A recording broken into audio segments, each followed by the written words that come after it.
Si este video llegó a tus manos, es posible que algo dentro de ti ya se haya despertado. Tal vez no sabes exactamente qué es, pero lo sientes, una incomodidad, una intuición, una pequeña voz que empezó a preguntarse cosas. ¿Por qué tantas mujeres crecen sintiendo que no son suficientes? ¿Por qué tantas generaciones de mujeres aprendieron a aguantar en silencio? Durante siglos, a las mujeres se les enseñó a sobrevivir dentro de un sistema que esperaba de ellas obediencia, sacrificio y silencio. Un sistema que nos dijo que nuestro valor estaba en agradar, en cuidar, en servir, pero rara vez en elegirnos. Un sistema que moldeó cómo vemos nuestro cuerpo, nuestra sexualidad, nuestras relaciones y hasta nuestros sueños. Ese sistema tiene un nombre: patriarcado. Pero este libro no existe para señalar culpables. Existe para algo mucho más poderoso: recordar. Recordar quién eras antes de que te enseñaran a dudar de ti misma. Antes de que te enseñaran a callarte. Antes de que te enseñaran que tu cuerpo debía esconderse, corregirse o disculparse.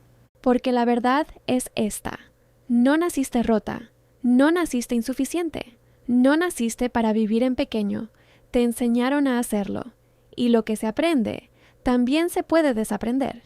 Este libro no es solo teoría, es un proceso, un viaje hacia adentro, un espacio para cuestionar lo que nos dijeron que era normal. Un espacio para sanar la relación con tu voz, con tu cuerpo, con tu historia. Y sobre todo, un espacio para reclamar tu poder. Porque cada vez que una mujer despierta, algo cambia. No solo en su vida, también en las generaciones que vienen después.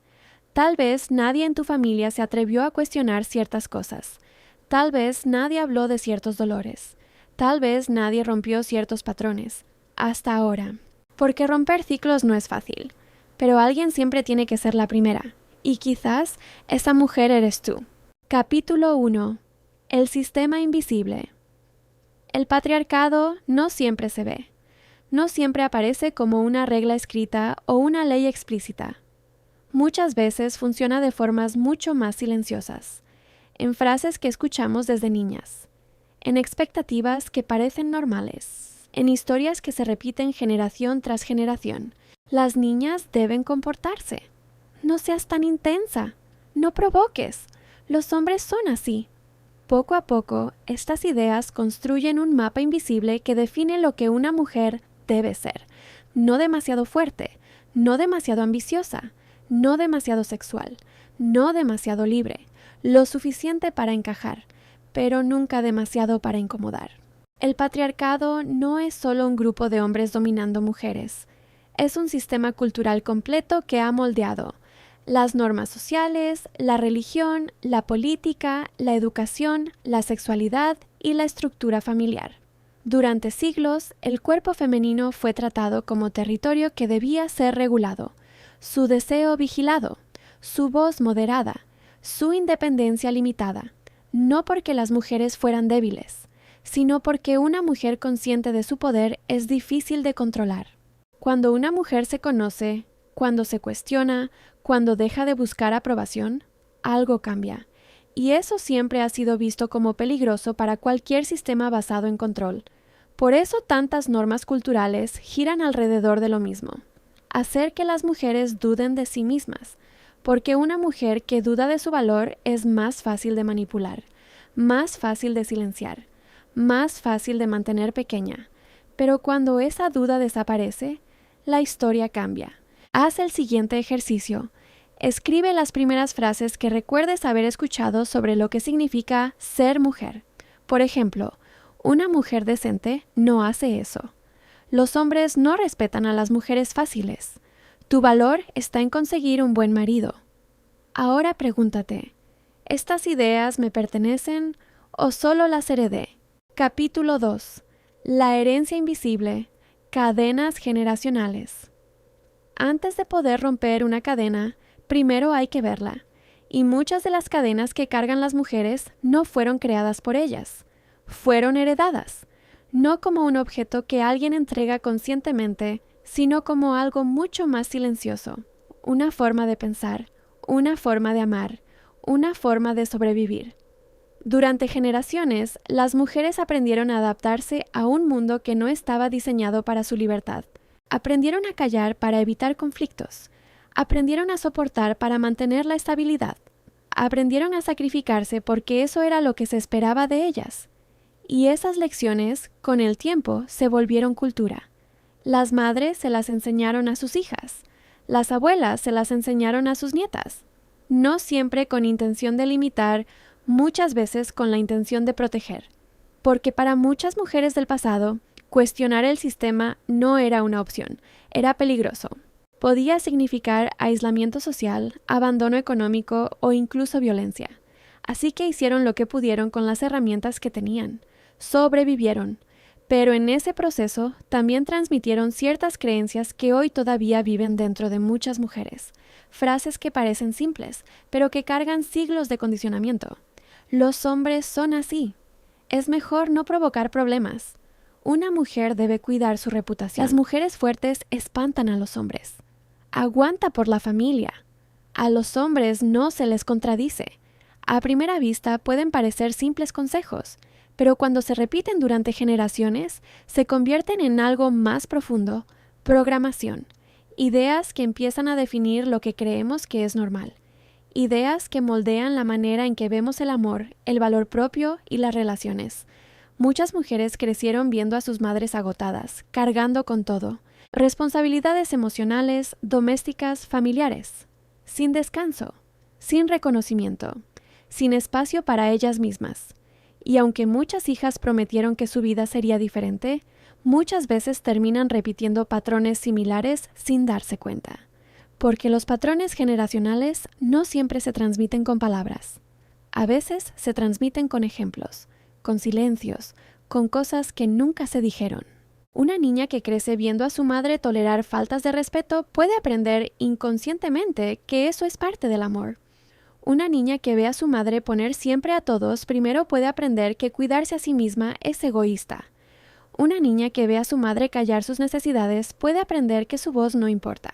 Y así, generación tras generación, las mismas dinámicas se repiten. No porque las mujeres quieran sufrir, sino porque muchas veces nadie les enseñó otra forma de vivir. Pero hay algo importante que debemos entender. Reconocer estas cadenas no significa culpar a nuestras madres o abuelas. Ellas también crecieron dentro del mismo sistema. Ellas también heredaron esas ideas. Ellas también hicieron lo mejor que pudieron con lo que sabían. Muchas de ellas soñaron con vidas más libres, pero no siempre tuvieron la oportunidad de construirlas, y tal vez por eso, hoy muchas mujeres sienten algo dentro de sí que se parece a un llamado. Una sensación de que ciertas cosas ya no pueden seguir igual. Una incomodidad frente a dinámicas que antes parecían normales. Una necesidad profunda de vivir de otra manera. Ese sentimiento no es casualidad. Es el momento en que alguien empieza a cuestionar lo heredado. Y cuando una persona cuestiona un patrón generacional, algo muy importante ocurre. La cadena se debilita, porque los ciclos familiares continúan mientras nadie los observe, mientras nadie los nombre, mientras nadie los confronte. Pero en el momento en que alguien dice, esto termina conmigo, la historia empieza a cambiar. Romper un ciclo generacional no significa romper con tu familia. Significa romper con las dinámicas que ya no sirven. Significa elegir conscientemente qué quieres llevar contigo al futuro y qué decides dejar atrás. Es un proceso profundo, a veces incómodo, porque implica mirar con honestidad muchas cosas que antes evitábamos, pero también es un proceso profundamente liberador. Porque cuando una mujer empieza a cuestionar lo que heredó, empieza a crear algo nuevo, una nueva forma de relacionarse, una nueva forma de amar, una nueva forma de vivir su feminidad. Y aunque al principio pueda sentirse sola en ese proceso, la verdad es que cada vez más mujeres están atravesando este despertar. Mujeres que están empezando a preguntarse, ¿este miedo realmente es mío? ¿Este sacrificio realmente es necesario? ¿Esta forma de amar realmente me hace bien? Y cada una de esas preguntas abre una puerta, porque sanar patrones generacionales no solo transforma tu vida, también transforma las vidas que vendrán después de ti, tus hijas, tus sobrinas, las mujeres jóvenes que crecerán viendo un ejemplo diferente, un ejemplo donde el amor no significa sacrificio constante, donde la voz de una mujer importa, donde la libertad no es algo prohibido. Ser la mujer que rompe ciclos no siempre es fácil. A veces significa tomar decisiones que otras generaciones no tomaron. A veces significa incomodar a quienes están acostumbrados a ciertas dinámicas. A veces significa elegirte a ti misma por primera vez. Pero hay algo profundamente poderoso en ese acto, porque cada vez que una mujer rompe un patrón, una línea entera de mujeres detrás de ella respira un poco más libre, y una nueva generación de mujeres crece con menos cadenas. Ejercicio de reflexión. Escribe 3 frases o creencias sobre las relaciones o sobre ser mujer que escuchaste muchas veces en tu familia. Por ejemplo, los hombres siempre engañan. Una mujer sola está incompleta. El amor requiere sacrificio. Ahora pregúntate con honestidad, ¿esta creencia me ayuda a vivir una vida libre? ¿O me mantiene dentro de un patrón que ya no quiero repetir? Ejercicio de liberación. Escribe esta frase y complétala. En mi familia, las mujeres siempre. Después escribe una segunda frase. A partir de mí, las mujeres.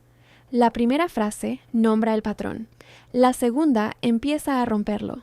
Y muchas veces, todo cambio comienza exactamente así, con una mujer que decide que la historia puede escribirse de otra manera. Capítulo 3. El control del cuerpo femenino. Desde hace siglos, el cuerpo de las mujeres ha sido observado, juzgado, regulado y controlado, no solo por leyes o instituciones, sino también por normas sociales, miradas, comentarios y expectativas. A muchas mujeres se les enseñó desde muy pequeñas que su cuerpo no era completamente suyo. Era algo que debía cuidarse para no provocar, modificarse para ser aceptado, ocultarse para ser respetado, o mostrarse de cierta manera para ser deseado. Muy pocas niñas crecen escuchando algo simple y poderoso. Tu cuerpo te pertenece. En lugar de eso, muchas crecen escuchando advertencias. No te vistas así. Cierra las piernas. Los hombres no respetan a las mujeres fáciles. Cuidado con cómo te ves. Poco a poco, el cuerpo femenino empieza a ser tratado como un territorio vigilado, un lugar donde siempre hay reglas. Reglas sobre cómo debe verse, reglas sobre cuánto debe pesar, reglas sobre qué partes deben mostrarse y cuáles deben ocultarse. Con el tiempo, muchas mujeres aprenden a mirarse a sí mismas con los mismos ojos críticos con los que el mundo las ha observado. Se examinan en el espejo buscando defectos, se comparan con estándares imposibles, se sienten incómodas en su propia piel. Pero algo importante debe decirse con claridad. Esa inseguridad no nació con nosotras, fue enseñada. Durante décadas, industrias enteras han construido su poder económico alrededor de una idea muy específica: convencer a las mujeres de que siempre hay algo en su cuerpo que necesita ser corregido. La piel debe ser más lisa, el cuerpo más delgado, los labios más grandes, la cintura más pequeña, la juventud eterna. Siempre hay algo que arreglar. Siempre hay algo que comprar, siempre hay algo que cambiar. Y mientras las mujeres están ocupadas intentando alcanzar estándares imposibles, muchas veces pierden algo mucho más importante: la conexión con su propio cuerpo. Porque cuando el cuerpo se convierte en un proyecto constante de mejora, deja de ser un hogar. Se convierte en un problema. Muchas mujeres viven toda su vida sintiendo que su cuerpo es algo que deben controlar, esconder o perfeccionar, no algo que pueden habitar con libertad. Pero el control del cuerpo femenino no se limita solo a la apariencia, también se extiende al comportamiento, a la forma en que una mujer se mueve, a la forma en que expresa su deseo, a la forma en que vive su sexualidad.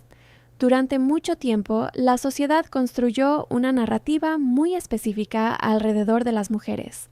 Si una mujer es reservada, es respetable. Si una mujer expresa su deseo, es cuestionada. Si una mujer disfruta su sexualidad, es juzgada. Y así nace una de las contradicciones más profundas que muchas mujeres experimentan. Por un lado, la cultura hipersexualiza el cuerpo femenino, pero por otro lado, castiga a las mujeres que se apropian de su propio deseo. Se espera que las mujeres sean deseables, pero no demasiado libres. Se espera que sean atractivas, pero no demasiado conscientes de su poder. Esta contradicción genera algo muy común: vergüenza corporal, una sensación constante de que algo en nuestro cuerpo es incorrecto. Vergüenza por el peso, vergüenza por el deseo, vergüenza por el envejecimiento, vergüenza por el placer. Pero la vergüenza es una herramienta poderosa de control, porque una persona que siente vergüenza de su propio cuerpo es más fácil de manipular, es más fácil de hacer sentir insuficiente, es más fácil de mantener buscando aprobación. Por eso recuperar la relación con nuestro cuerpo es mucho más que un proceso estético. Es un acto profundamente político y personal. Es decidir que nuestro cuerpo no es un objeto que existe para ser evaluado. Es un espacio que habitamos. Es la forma en que sentimos el mundo. Es donde viven nuestras emociones, nuestro placer, nuestra intuición y nuestra fuerza. Reconciliarse con el cuerpo no significa ignorar las inseguridades. Significa empezar a cuestionar de dónde vienen. Preguntarte con honestidad: ¿realmente odio esta parte de mi cuerpo? ¿O me enseñaron a odiarla? Porque muchas de las cosas que creemos que son defectos son simplemente diferencias naturales. Un cuerpo femenino no está diseñado para parecer una imagen editada. Está diseñado para vivir, para moverse, para sentir, para crear. Cuando una mujer empieza a reconectar con su cuerpo desde el respeto en lugar de la crítica, algo cambia profundamente. Deja de verlo como un enemigo. Deja de verlo como un proyecto. Empieza a verlo como lo que siempre fue, su hogar. Y cuando una mujer se siente en casa, dentro de su propio cuerpo, el control externo pierde poder, porque ya no vive intentando cumplir expectativas ajenas. Empieza a escucharse a sí misma. Empieza a confiar en su intuición. Empieza a ocupar espacio sin disculparse. Y esa libertad, aunque parezca simple, ha sido históricamente una de las cosas más poderosas que una mujer puede reclamar. Ejercicio de reflexión. Piensa en la primera vez que recuerdes haberte sentido incómoda con tu cuerpo. ¿Alguien hizo un comentario?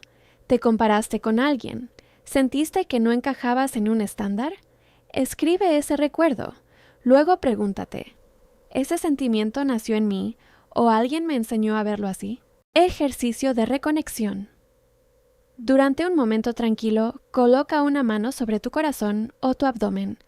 Respira profundamente varias veces. En lugar de pensar en cómo se ve tu cuerpo, pregúntate algo diferente. ¿Cómo se siente vivir dentro de él? La reconexión con el cuerpo comienza cuando dejamos de mirarlo solo desde afuera y empezamos a escucharlo desde adentro. Capítulo 4. Sanando la sexualidad femenina. La sexualidad femenina ha sido, durante siglos, uno de los territorios más controlados, más distorsionados y más silenciados de la experiencia de las mujeres. No siempre a través de leyes, muchas veces a través de algo mucho más profundo: la vergüenza. Desde muy jóvenes, muchas mujeres reciben mensajes contradictorios sobre su sexualidad. Por un lado, la cultura está llena de imágenes que sexualizan el cuerpo femenino, pero por otro lado, cuando una mujer expresa libremente su deseo, su placer o su curiosidad sexual, rápidamente aparece el juicio. Durante generaciones se ha construido una narrativa muy clara. La sexualidad masculina es natural. La sexualidad femenina es peligrosa. La sexualidad masculina se espera. La sexualidad femenina se controla. Y así, muchas mujeres crecen aprendiendo que su deseo es algo que debe ocultarse, moderarse o incluso negarse. Aprenden que su valor está en ser deseadas, pero no en desear. Aprenden que el placer es algo que ocurre para otros, no necesariamente para ellas. Y poco a poco, algo muy importante se rompe: la conexión con su propia sexualidad. Muchas mujeres llegan a la adultez con muy poca información real sobre su propio cuerpo, sobre su placer, sobre sus deseos, sobre lo que realmente quieren o no quieren. En lugar de una educación sexual consciente, lo que muchas reciben son advertencias, miedo o silencio. No hables de eso. Las niñas decentes no hacen eso. Cuidado con lo que los hombres puedan pensar. Estas frases pueden parecer pequeñas, pero cuando se repiten durante años crean algo muy poderoso: represión. La represión sexual no siempre se ve como una prohibición explícita. A veces se manifiesta como incomodidad, como culpa, como dificultad para hablar de deseo o placer, como una sensación constante de que hay algo incorrecto en explorar o disfrutar la propia sexualidad. Pero la sexualidad no es algo superficial. Es una parte profunda de la experiencia humana. Es energía vital, es conexión, es creatividad, es intimidad. Y cuando esa parte de la identidad ha sido reprimida o cargada de vergüenza durante mucho tiempo, muchas mujeres terminan desconectándose de su propio cuerpo. Se vuelven espectadoras de su propia experiencia. Intentan cumplir expectativas en lugar de escucharse. Intentan ser lo que creen que deben ser, en lugar de descubrir quiénes son realmente. Sanar la sexualidad femenina comienza con algo fundamental: recuperar la curiosidad sin juicio. Significa permitirte aprender sobre tu propio cuerpo. Significa reconocer que el placer no es algo vergonzoso. Significa entender que el deseo femenino no es algo que deba reprimirse, sino algo que merece ser comprendido y respetado. También significa cuestionar muchas narrativas culturales que han definido la sexualidad de las mujeres durante generaciones. Narrativas que dicen que el valor de una mujer está en su pureza. Narrativas que reducen su sexualidad a algo que debe ser aprobado o validado por otros. Narrativas que separan a las mujeres en categorías simplistas, respetables o no respetables. Estas narrativas no nacieron de forma natural, fueron construidas, y como toda construcción cultural pueden ser cuestionadas. Sanar la sexualidad femenina también implica algo más profundo: aprender a escuchar los propios límites, porque recuperar el poder sobre la sexualidad no significa decir sí a todo. Significa tener la libertad de decir sí cuando realmente lo deseas, y tener la misma libertad de decir no cuando algo no se siente alineado contigo. Durante mucho tiempo, a muchas mujeres no se les enseñó a reconocer esa diferencia. Se les enseñó a complacer, a adaptarse, a priorizar la comodidad de otros por encima de la propia.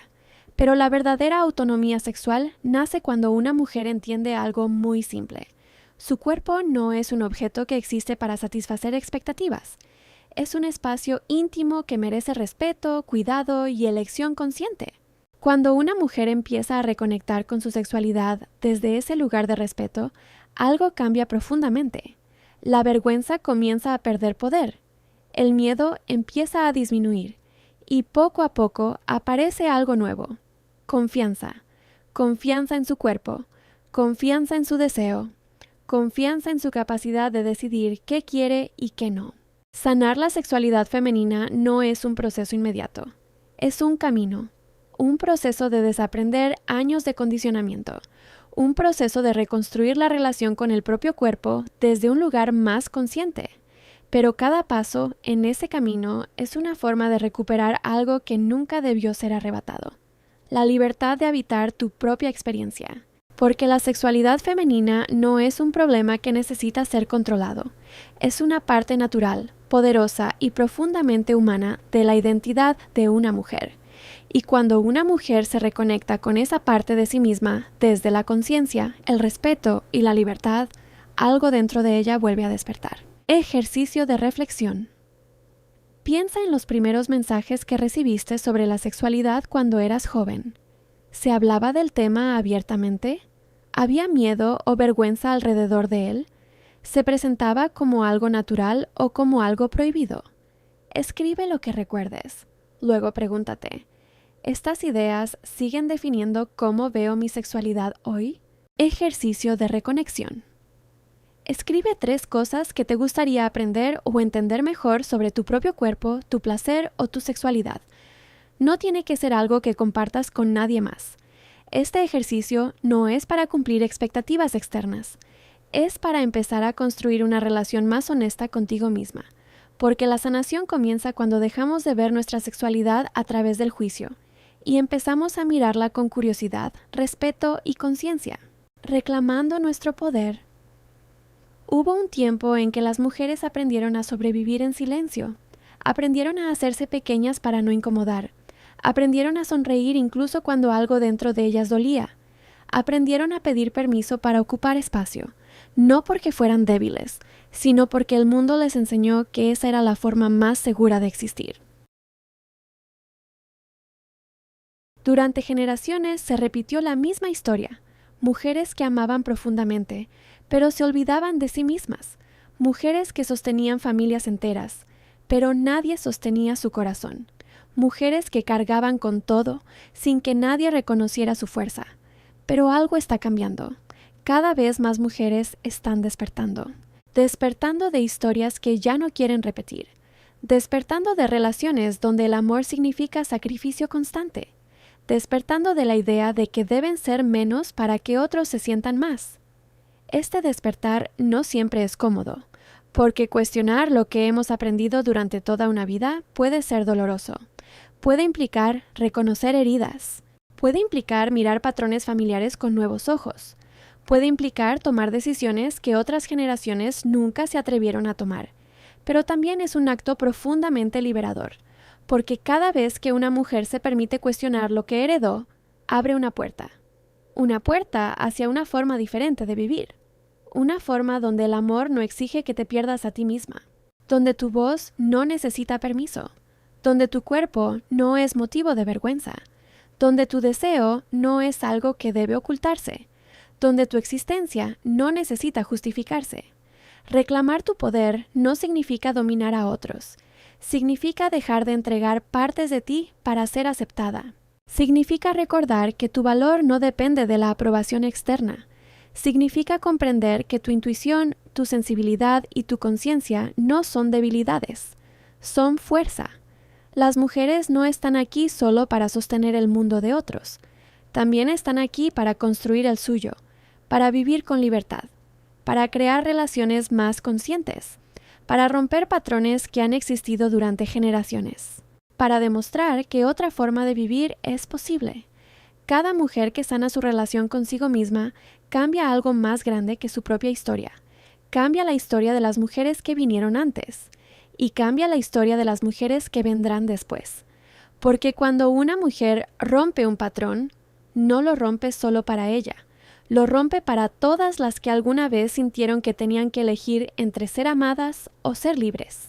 Lo rompe para las niñas que crecerán viendo algo diferente. Lo rompe para las mujeres que aún no saben que también pueden hacerlo. Este libro nunca fue solo sobre entender el patriarcado, fue sobre algo mucho más profundo. Recordar quién eres cuando dejas de cargar lo que nunca fue tuyo, cuando dejas de vivir dentro de expectativas que no elegiste. Cuando empiezas a construir tu vida desde la conciencia y no desde el miedo. Si algo de este libro resonó contigo, no es casualidad. Tal vez ya estabas lista para cuestionar. Tal vez ya estabas lista para sanar. Tal vez ya estabas lista para empezar a escribir una historia diferente. Y esa historia comienza con algo simple, pero profundamente poderoso. Elegirte, elegir tu voz, elegir tu bienestar, elegir tu libertad. Porque reclamar tu poder no es convertirte en alguien nuevo, es volver a la mujer que siempre estuvo dentro de ti, antes de que el mundo te enseñara a olvidarla. Si llegaste hasta aquí, felicidades. Este es solo el comienzo de tu transformación y tu nueva vida. Si te gustaría escuchar más videos como este, no olvides suscribirte y regalarme un like. Nos vemos en el próximo video.